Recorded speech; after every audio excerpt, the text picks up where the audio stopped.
আসসালামু আলাইকুম। আশা করি সবাই ভালো আছেন, আমিও ভালো আছি।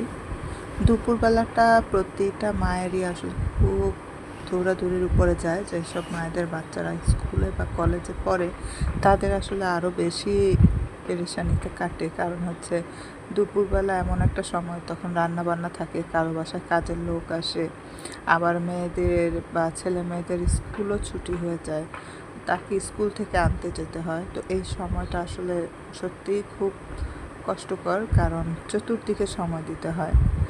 আমিও তেমনই, আমার মেয়ে স্কুলে পড়ে যেহেতু, তাকে আমারও স্কুল থেকে আনতে যেতে হয়। বাসায় দুপুরবেলা বুয়াকে রেখেই আমি চলে যাই আমার মেয়েকে স্কুল থেকে আনার জন্য স্কুলে। অনেকক্ষণ বসেছিলাম, আজকে একটু তাড়াতাড়ি চলে গিয়েছিলাম। তারপর স্কুল থেকে আসার সময় আমার মেয়ে হটডগ খাবে, ওর জন্য হটডগ কিনলাম। আর পাশাপাশি আমি যেহেতু বিস্কুট খুব পছন্দ করি, সেজন্য আমার জন্য আমি নিয়ে নিলাম বিস্কুট। আচ্ছা না, এক একটা মানুষ আসলে এক একটা জিনিস খুব পছন্দ করে, তো আমি খুবই বিস্কুট পছন্দ করি, সেটা যে কোনো বিস্কুট হলেই হলো। সেজন্য আমার মেয়ের পাশাপাশি আমিও ছোটো মানুষের মতো আমার জন্য বিস্কুট নিয়ে নিয়েছি। বাসায় এসে বিস্কুট খেয়ে আমি একদম প্লেটে নিয়েই বসেছি, প্লেটে করে অনেকগুলো বিস্কুট আমি খেয়ে নিয়েছি। আর যেহেতু এই সময়টা আবার আমার মেয়ের আরবি পড়া থাকে, ওকে তাড়াতাড়ি আবার আরবি পড়তে তৈরি করে দিতে হবে, আবার রান্নাটাও বাকি আছে, সেজন্য খুব তাড়াহুড়ো করছিলাম। এদিকে মেয়েও হটডগ খাচ্ছিল, আমি বিস্কুট খেতে খেতে আবার মেয়ের দিকে ওকে খুব তাড়াহুড়ো দিচ্ছিলাম যে তাড়াতাড়ি করো, তাড়াতাড়ি খাও, তোমার দেরি হয়ে যাবে। আর অন্যদিকে দেখা যাচ্ছে আমার ছেলে মেয়ে দুজনই হটডগ নিয়ে খুব ঝগড়া শুরু করে দিয়েছে, দুজনই খাবে একসাথে। পরে মেয়েকে বুঝিয়ে বললাম ওকে একটু দাও, আমার ছেলে ওটা হাতে নিয়েই চাটা শুরু করে দিয়েছে। সেটা থেকে আমার মেয়ের মাথা পুরোই খারাপ হয়ে গেছে। পরবর্তীতে বললাম যে এভাবে না, তুমি এক কাজ করো, ওকে একটু কেটে দাও। তো ওদের পাশাপাশি আবার ওদের সাথে আমিও আমার মেয়ের হটডগে একটু ভাগ বসালাম। তারপরে খাওয়া দাওয়ার পরে চলে গেলাম সেই চিরাচরিত পদ্ধতি, আমাদের রান্নাবান্না যেহেতু বাকি ছিল রান্নায়, আমি রান্না করা শুরু করে দিলাম। রান্না আজকে ছিল মুরগির মাংস আর মিষ্টি কুমড়ো ভাজি, ডাল। তো এর মধ্যে আমার মেয়েকে পাঠিয়ে দিয়েছি গোসল করতে। জাস্ট আধা ঘন্টা, দেড়টা, আমার বাসায় ফিরতে ফিরতে 2টো বেজে গেছে, আর 1টা বাজে ওরা আরবি পড়া।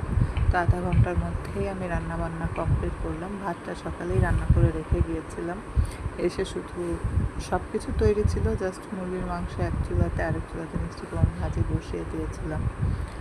অবশেষে প্লেটে খাবারটা নিয়ে একসাথে দুজনকেই খাওয়াতে বসে পড়েছি। ছেলেকে একদিকে খাওয়াচ্ছি, মেয়েকে আরেকদিকে খাওয়াচ্ছি। আমার ছোট ছেলে খুব মর্জি করে, খুবই মর্জি করে, ওকে খাওয়াতে প্রায় 1 ঘন্টা সময় আমার চলে যায়, 1 থেকে 1.5 ঘন্টা।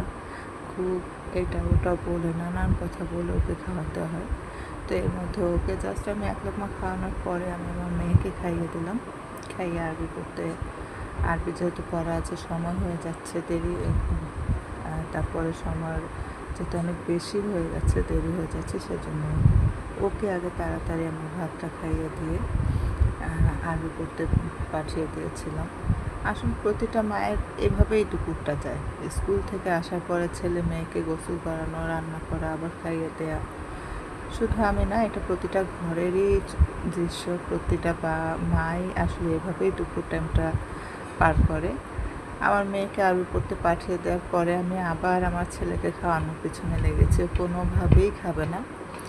এভাবে প্রায় 1 ঘন্টা 1.5 ঘন্টা দেখানো অভিনয় করছে যে ওর প্লেট থেকে খাচ্ছে, যেন ও খুব মজার খাবার খাচ্ছে, কিন্তু কোনোভাবেই ভাত খাবে না। ওই 1 লোকমা খাওয়ানোর পরে ওর সাথে যুদ্ধ করে প্রায় 1-1.5 ঘন্টা সময় আমার চলে যায় শুধু ওর পেছনে খাওয়া নিতে। আর এখন আমার বড় ছেলে বাকি, ওকেও খাওয়াতে হবে। তো দুপুর সময়টা আসলে আমার এভাবেই কাটে, ওদেরকে তৈরি করা, খাওয়ানো, তারপর ঘুম পাড়ানো, এবং সব শেষে আসলে আমি খাওয়া দাওয়াটা করি। তো আশা করি সবার ভালো লেগেছে আমার আজকের ব্লগ। সবাই দোয়া করবেন।